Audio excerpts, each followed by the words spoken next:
अभी मैं इसी फितूर में हूँ, इसी जोन में हूँ कि जो तुझे मेरे साथ करना है करके जा।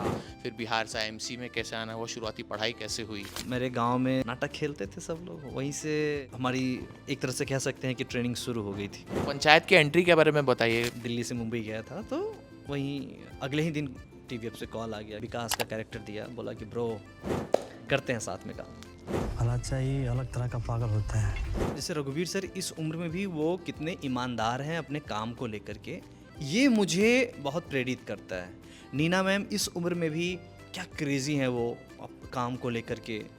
जीतू भी अपने कैरेक्टर को जिस तरह से बहुत संजीदगी से लेते हैं, फैजल सर लेते हैं, ये मुझे बहुत इंस्पायर करता है कि ब्रो तुझे भी सिनेमा को लेके उसके बाद क्या बदल गया है भारत में, धुरंधर के बाद स्पेशली? यार ऐसे भी फिल्में बनाई जा सकती है। मैं इस बदलाव का स्वागत करता हूँ। नमस्कार, विस्तार न्यूज़ और विस्तार डिजिटल पे आपका स्वागत है। और मेरे साथ जो इस वक्त बैठे हैं, आज कल किसी परिचय के मोहताज नहीं है। अगर आपने अमेज़ॉन प्राइम पे पंचायत वेब सीरीज़ देखी है तो हमारे साथ हैं इस समय पंचायत में विकास का किरदार निभाने वाले चंदन रॉय। और इस समय हम हैं यहाँ पे आईएमसी की एलुमनाई मीट चल रही है यहाँ पर, जिसमें चंदन भाई भी और मैं भी, जैसा आप जानते हैं, आईएमसी से पढ़ा हुआ हूँ, चंदन भाई भी आईएमसी के एलुमनाई हैं। तो इस मीट में लगभग पंचायत में मैंने भी किरदार किया था, चंदन भाई तो खैर है ही। शूटिंग की बहुत सारी यादें हैं, 1 हफ्ते शूट किया था, उसके बाद अब मुलाकात हो रही है। तो शुरू करते हैं शुरू से। चंदन भाई, उस समय तो उतना रूबर होने का मौका नहीं मिला, शूट था। तो आपकी जर्नी के बारे में बात करना चाहूँगा कि आईएमसी के पहले से, बिहार से आप हैं, बिहार से आप आते हैं, फिर बिहार से आईएमसी में कैसे आना हुआ, शुरुआती पढ़ाई कैसे हुई, और फिर आईएमसी में एंट्री तक का अगर बताएं। तो जैसा आपने बता ही दिया कि मैं बिहार से हूँ और मैंने बैचलर ऑफ मास कॉम किया है। मास कॉम इसलिए कर लिया चूँकि मुझे लगा कि यार अभिनेता बनना है और तो क्यों ना कैमरा लाइट के आसपास ही रहा जाए, है ना। और पता नहीं, बस मतलब किसी ने मुझे बताया नहीं था कि तुम मास कॉम कर लो, बस जहन में था कि करते हैं ऐसा। और अभिनय का जो बकायदा ट्रेनिंग है, जैसे उस समय मैं सिर्फ एनएसडी और एफटीआई को जानता था, तो वहाँ पे प्रवेश के लिए जो योग्यता है वो बैचलर डिग्री तो होना ही चाहिए। तो क्या किया जाए, बैचलर ही क्या किया जाए, फिर इसके लिए मैंने मास कॉम किया और पटना कॉलेज से हूँ मैं, पटना कॉलेज पटना, वहाँ से बीएमसी किया और उसके बाद आ गया आईएमसी, है ना। लेकिन थिएटर मेरा शुरू से था, मतलब मेरे गांव में सब लोग प्ले करते थे, चाहे वो छठ हो, दिवाली हो या होली हो, तो सब लोग इकट्ठा करते थे पैसे, खुद से प्ले लिखते थे और वहाँ वहाँ नाटक खेला जाता था, है ना। तो नाटक खेलते थे सब लोग, वहीं से हमारी एक तरह से कह सकते हैं कि ट्रेनिंग शुरू हो गई थी, है ना। और फिर जब मैं पटना आया तो वहाँ एक अभियान ग्रुप हुआ करता था, उसके साथ भी मैंने थिएटर किया। पटना में ज़्यादातर मैंने स्ट्रीट प्ले किया था, सरस मेला हो, पुस्तक मेला हो, गांधी मैदान में, तो बस यही है हमारा। तो आईएमसी के बाद फिर अभिनय में जो एंट्री हुई, आपने जैसा बताया यहाँ पे बहुत बड़ा मीडिया हाउस है, उसमें जॉब किया था, तो उसके बाद मुंबई जाना कैसे हुआ? क्योंकि एक्टिंग का आपने जैसे बताया, किसको देख के एक्टिंग के प्रति आप हुए थे कि एक आता है ना कि एक किक मिलती है, ये देख लिया उसके बाद कि हाँ जाना है, फिर उसके बाद फिर आपने सोचा कि हाँ पैसे जमा करके मुंबई जाना ही है? हाँ जी। मैं किसी को देख के अभिनय तो मैं तो नहीं आया हूँ, और ये नहीं कि कोई अभिनेता मुझे बहुत इंस्पायर किया कि अरे मुझे भी इनकी तरह बनना है, ऐसा कभी नहीं सोचा मैंने। बस मुझे मज़ा आता था, मतलब जब मैं थिएटर भी करता था तो उस समय हेयर मेकअप हो जाता और हम स्टेज पे होते थे और सामने लाइट लगी रहती थी, तो वो जो एक मज़ा था स्टेज पे अभिनय करने का, मुझे लगता है उस मज़े के लिए और एक ही जीवन में अलग अलग कैरेक्टर को प्ले करने में जो सुकून है, आई थिंक उसी सुकून को पाने के लिए मैं अभिनय में आया हूँ, ना कि किसी अभिनेता को देख के, ना कि स्टार बन के, कह रहे हाँ तो नाम शोहरत पैसे, नहीं, ये सब चीज़ देख के तो नहीं आया हूँ मैं। जिसको देख, आपने बोला किसी को देख के नहीं आया, क्योंकि ये बहुत कम लोग कहते हैं, क्योंकि सबका कोई ना कोई इंस्पिरेशन रहता है, सब देखता है ना बचपन से, जैसे आपने भी टीवी पे फिल्में देखी होंगी, सीरियल देखे होंगे, तो एक रहता है कि हाँ, हमको भी ये चाहिए, लेकिन आपने ऐसा बोला कि देख के नहीं आया हूँ, तो उसके बाद भी कैसे मोटिवेशन आया कि करते ही जाना है, करते ही जाना है, फिर मुंबई में एंट्री आपकी कैसे हुई? हाँ, तो उस समय मुझे याद है कि ये जो अभिनय करना और मुंबई जाना, इसका बीज बचपन में ही मैंने बो दिया था। और उस समय मेरे पास 2 सेल के रेडियो हुआ करते थे, पिताजी ने मुझे दिया था। मुझे क्या दिया था, घर में लाके रख दिया था, तो मैंने उसको ले लिया। ठीक है।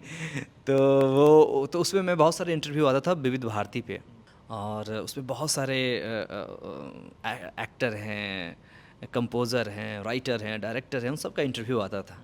तो वो सब सुन सुन के मुझे लगा कि यार ये भी एक रास्ता है कि डायरेक्ट मुंबई चला जाए। और मैं थोड़ा इसमें भी बहुत स्ट्रांगली बिलीव करता था कि जो अभिनय है या फिर आर्ट है, मतलब आप आर्ट की जितने भी फॉर्म हैं, यार ये सिखाए नहीं जा सकते, है ना। हाँ, मतलब थोड़ी सी उसको पॉलिश किया जा सकता है, क्राफ्ट सीखा जा सकता है। तो क्राफ्ट तो आप कहीं भी सीख सकते हो, है ना। लेकिन जो आर्ट है, ये मुझे लगता है कि वो आप जब पैदा लेते हो तो वो आप लेके आते हो। इनबिल्ट होता है सब। हाँ जी, हाँ जी, इनबिल्ट होता है ना। तो जब मुझे लगा कि जब इनबिल्ट है तो खुद से करो ना, उसको शार्प किया जाए अभी से ही। आज भी मुझे नहीं पता कि अच्छी अभिनय क्या है, अच्छा मतलब कि कैसे अच्छा अभिनय किया जाए, लेकिन हाँ, बुरा अभिनय मुझे पता है। तो ये मुझे बड़ा फ़ायदा पहुंचाया करियर के शुरुआत में कि मुझे क्या नहीं करना है। जो अपने आसपास में कई सारे अभिनेता को मैं देखता था, तो मुझे लगता है नहीं, ये तो मैं नहीं करूँगा कैमरे पे, है ना। और मेरा आप देखेंगे मेरे जितने भी मैंने कैरेक्टर प्ले किया है, वो बहुत ही मेरा रियलिस्टिक अप्रोच रहा है उस कैरेक्टर को लेकर के। कहीं आपको ये नहीं लगा कि अच्छा कैमरा देखते ही ये शुरू हो गया, नहीं। मतलब जैसे हम रियल लाइफ में होते हैं, बट उस कैरेक्टर का जो एक सर्कल है उसमें रहते हुए जितना हम रियलिस्टिक कर सकते हैं, मेरी ये कोशिश रहती है ना। लोगों को ये ना लगे कि अरे कोई हीरो जैसा आ रहा है, क्यों। क्योंकि कई जगह होता है हीरो जैसा कोई आ रहा है तो लोग कनेक्ट नहीं कर पाते, आप जैसे सिंपल रहते तो लोग बहुत आसानी से कनेक्ट कर जाते हैं। और यही अभिनय है, यही अभिनय का ये कतई मतलब नहीं है कि आपको ये एहसास करा दिया जाए कि bro, I am better than you, I am very different. ऐसा नहीं होना चाहिए। मतलब मुझे ऐसा लगता है, हो सकता है मैं गलत हूँ, बट मुझे ऐसा लगता है जी। तो उसके बाद साउथ की फिल्मों में फिर ब्रेक कैसे हुआ? मुंबई में स्ट्रगल के दिन क्या रहा कि आपकी कहानी भी वैसे ही कुछ थी कि लोग जैसे कोई बस स्टैंड पे सो गया या प्लेटफॉर्म पे सो गया, या मतलब मुंबई का स्ट्रगल कैसा था? मुंबई में जो भी जाता है स्ट्रगल तो कर, स्ट्रगल एक शब्द जुड़ गया है जो लोग मुंबई में जाते हैं, तो आपका स्ट्रगल क्या था? अभी जब मैं पीछे मुड़ के देखता हूँ तो मुझे लगता है कि वो स्ट्रगल वाले दिन तो नहीं थे, क्योंकि वो बहुत कुछ सिखाया मुझे। बहुत प्यारी ज़िंदगी थी वो। और जैसे हम जैसे बैकग्राउंड से जो लोग वहाँ जाते हैं मुंबई में, उनको तकलीफ़ें होती हैं, रहने का हो, खाने का हो, पहनने का हो, हर हर तरह की तकलीफ़ें होंगी। लेकिन अगर आप अभिनेता हैं खासकर, तो आपको ये सारे अनुभव होने चाहिए। पर्दे पे आने से पहले, स्टेज पे आने से पहले, ये जब तक एहसास नहीं होगा ना, जैसे आज मुझे ये लगता है कि यार कहानियाँ जीनी है मुझे। मतलब मुझे पता तो चले कि इसके बियॉन्ड क्या है चीज़ें, है ना। तो आज मतलब अब भी मैं इसी फितूर में हूँ, इसी जोन में हूँ कि आपको जो बोलना है बोल के चला जा, जो तुझे मेरे साथ करना है करके जा। मुझे देखना है कि आदमी उस जोन में जाकर के कैसा महसूस करता है, कोई आए जाए गए। मतलब मैं हर चीज़ को अब बहुत ही जानने समझने की एक ललक बढ़ती जा रही है। क्यों? क्योंकि मुझे लगता है मुझे कहानी बहुत जीनी है। एक ही ज़िंदगी में बहुत सारी कहानियाँ होनी चाहिए। तो साउथ की जो फिल्म में आपने काम किया था, जो आपकी एक्चुअली ब्रेक ही मिला था आपको, पहला पहला ब्रेक वही था? नहीं नहीं नहीं, वो पता नहीं वो कहाँ से किसी ने ऐड कर दिया है, शायद अपने IMDb पे देखा होगा। IMDb पे भी, मतलब जहाँ पे भी हमने पढ़ा आपके बारे में वही लिखा है कि सबसे पहले साउथ की फिल्म से ही ब्रेक मिला है। अब जिसने भी ये लिखा है भाई करेक्ट कर देना, आप करेक्ट बता दीजिए क्या है ताकि वो भी करेक्ट कर ले। हाँ जी, हाँ जी। तो अगर मैंने मीडिया में जो पहला मेरा काम था वो मुंबई आने के बाद, पहले तो टीवी से ही शुरू हुआ था। 1 डे 2 डे इस तरह काम मुझे मिलता था, और टीवी सीरियल से ही काम की शुरुआत किया था। उसके बाद मुझे एक फ़िल्म मिली थी जामुन करके, बड़ी प्यारी और बहुत अच्छी फ़िल्म थी वो। गौरव मेहरा डायरेक्टर थे और बहुत ही खूबसूरत सब्जेक्ट था उसका। बट वो फ़िल्म आई थी थोड़ी लेट से, तब तक पंचायत आ गई थी, है ना? और उसी वर्ष 2018 में ही 18 के एंड में ही पंचायत मुझे मिल गई थी। और फिर हम 19 में शूट किए थे और 2020 के में अप्रैल से उसके बाद रेस्ट इज हिस्ट्री ज्योग्राफी जो भी आप समझे। और ये कमाल की बात है कि आज आज है 3 अप्रैल और आज ही के आज ही रिलीज हुआ था पहला सीजन, कोविड काल नया नया ही शुरू हुआ जी 6 साल पहले आज ही के दिन पंचायत रिलीज़ हुई थी। था। पंचायत की एंट्री के बारे में बताइए, कैसे सौभाग्य हुआ, पंचायत में एंट्री कैसे मिली, टीवीएफ वालों से मुलाकात, कैसे स्क्रिप्ट आई, आपको कैसे अप्रोच किया गया? ओके, तो एक अभिनेता के तौर पे आप जब मुंबई में होते हैं और मुंबई में होते हैं तो हर किसी को पता होता है कि वहाँ एक आराम नगर है अंधेरी में। सबके पास अलग किस्से हैं आराम नगर के। हाँ हाँ जी, अंधेरी वेस्ट। तो आराम नगर के पास ही एक जगह है वर्सोवा विलेज। सस्ता है और बहुत खूबसूरत जगह है क्योंकि वहाँ पे बहुत सारे आपको इसी विधा के लोग वहाँ मिल जाते हैं। तो आप ना जैसे ही आप अपने छत से नीचे आते हो, फ्लैट से बाहर निकलते हो, तो सारे एक्टर्स मिल जाते हैं, कहाँ ऑडिशन चल रहा है, कहाँ क्या चल रहा है, कुछ नहीं तो एक बार हाय हेलो हो जाता है।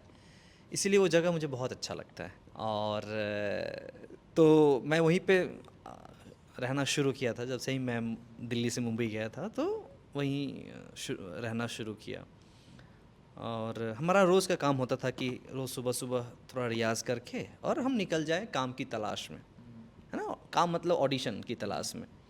हम रोज़ सुबह निकलते थे, आराम नगर के चक्कर लगाते हैं, महाड़ा के चक्कर लगाते हैं, 4 बंगलो, क्या लक्ष्मी इंडस्ट्रियल, फिर इन्फिनिटी के आसपास। ये हमारा रोज़ का काम था और ये बदस्तूर चलते रहता था 24/7। इसी बीच में कई सारे ऑडिशन हुए, कई सारे काम छोटे छोटे मिलते रहें। एक दिन ऐसा आया कि कास्टिंग वे में ये पंचायत की कास्टिंग चल रही थी और मेरे एक मित्र कमाल के हैं वो, तो वो कास्टिंग वे में काम करते थे। उन्होंने ही मुझे कहा कि चल मैं तुम्हारा इंट्रो करवा देता हूँ, क्योंकि मेरा आज तक इंट्रो भी नहीं हुआ था और हम डेढ़ साल हो गया था मेरा, नहीं 1 साल हुआ था, बट मेरा हुआ नहीं था इंट्रो। तो उन्होंने कहा कि चलो। तो जब मैं गया वहाँ तो अच्छा ठीक है इंट्रो तो हो जाएगा, लेकिन अभी एक पंचायत का चल रहा है, एक वेब सीरीज है, 1 दिन का काम है, करेगा? मैंने कहा हाँ हाँ भाई, मुझे तो काम चाहिए 1 या 2, मतलब मुझे तो उस समय तो ऐसी स्थिति थी कि आप दिन बोलोगे तो मैं ना उससे, अच्छा अगर ये 3,000 5,000 6,000 कितना देगा, इतना देगा तो मेरा इतना महीना निकल जाएगा। हम इस वाले फेज़ में थे। तो मैंने कहा डन डन डन डन करेंगे भाई। तो उसने दिया तो चलो चलो ये ऑडिशन दे दो। तो मैंने स्क्रिप्ट पढ़ा और बस आधे घंटे में करके चला गया। और आमतौर पे जो वहाँ के एक्टर होते हैं ना, वो ऑडिशन दे करके भूल जाते हैं। क्यों? क्योंकि यहाँ पे लोड बढ़ जाता है कि अरे मैंने ये ऑडिशन दिया है तो इसका पता नहीं कब रिप्लाई, अरे हुआ कि नहीं हुआ, आज सैटरडे है तो आज नहीं दिखेगा, कल अरे हो सकता है मंडे ट्यूसडे तक कॉल आए। इससे बेहतर है कि आप ऑडिशन दो, भूल जाओ। मैं भी ऐसा ही किया। बट हमारे जो राइटर डायरेक्टर हैं चंदन सर और दीपक सर, उनको हमारा ऑडिशन पसंद आया और उन्होंने कहा कि क्यों ना हम इससे कुछ और ट्राई करें। तब जाकर के उन्होंने मुझे विकास का कैरेक्टर दिया। बोला कि ब्रो तुम्हें ये लोग कुछ और भी ट्राई करना चाहते हैं तो आप कल आ जाइए दोपहर में और हम आपको विकास ट्राई कराते हैं। विकास का मैंने दिया ऑडिशन और अगले ही दिन टीवीएफ से कॉल आ गया कि हम आपसे मिलना चाहते हैं। तो जब मैंने वहाँ गया तो चंदन सर दीपक सर सब लोग बैठे हुए थे, हमारी बातचीत हुई और उन्होंने कहा कि चलो करते हैं साथ में काम। तो ऐसे पंचायत में एंट्री, तो पंचायत के इतने लेजेंडरी एक्टर के साथ काम करना, रघुवीर सर, मतलब हम मुंगेरी लाल का सीन सपने के समय से देख रहे हैं उनको, इतने लेजेंडरी एक्टर, फैजल सर हो गए, साथ में हमारे जीतू भैया हो गए, जितेंद्र कुमार, वो भी गजब के एक्टर, IITN रहे हैं। तो इन सब एक्टर्स के साथ जब बैठते हैं उनका एक अलग ऑरा होता है, उनसे क्या सीखने मिलता है? आप जैसे आपने बोला कि आप किसी इंस्टीट्यूट से सीखे नहीं, पढ़ के नहीं आए एक्टिंग, ये लोग पढ़ के आए हुए हैं, मतलब रघुवीर सर तो NSD से हैं। तो ऐसे एक्टर्स के साथ जब बैठते हैं उनके ऑरा में रह के क्या क्या फीलिंग आता है, क्या सीखने मिलता है उनसे, वो लोग ऐसा क्या गुरु ज्ञान देते हैं? देखो, एक तो मुझे लगता है कि मैं जब उन लोग के पास होता हूँ तो मैं बेसिकली अपने क्राफ्ट के प्रति जो ईमानदारी है, जो डेडिकेशन है, मैं यही सीखता हूँ, है ना?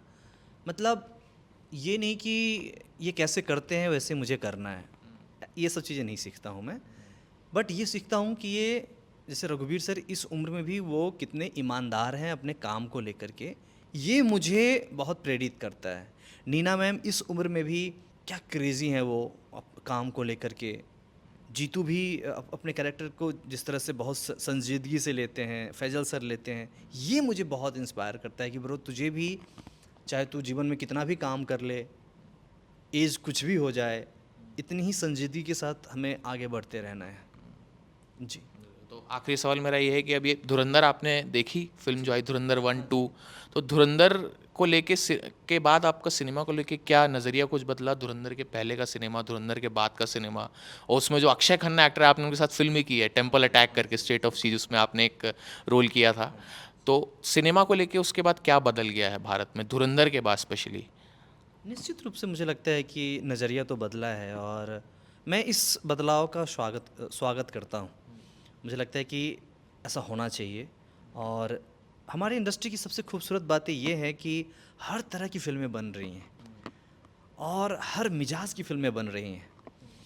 बतौर अभिनेता मैं इन सभी बदलावों का स्वागत करता हूँ और अब भी मैं बहुत ही अच्छा महसूस इसलिए करता हूँ कि मैं एक ऐसे एरा में, एक ऐसे एज में मुंबई में हूँ जहाँ पे सच में टैलेंट अगर किसी के पास है तो वो छुपा नहीं रहेगा, वो आएगा सामने, थोड़ा वक्त लगेगा बट आ जाएगा।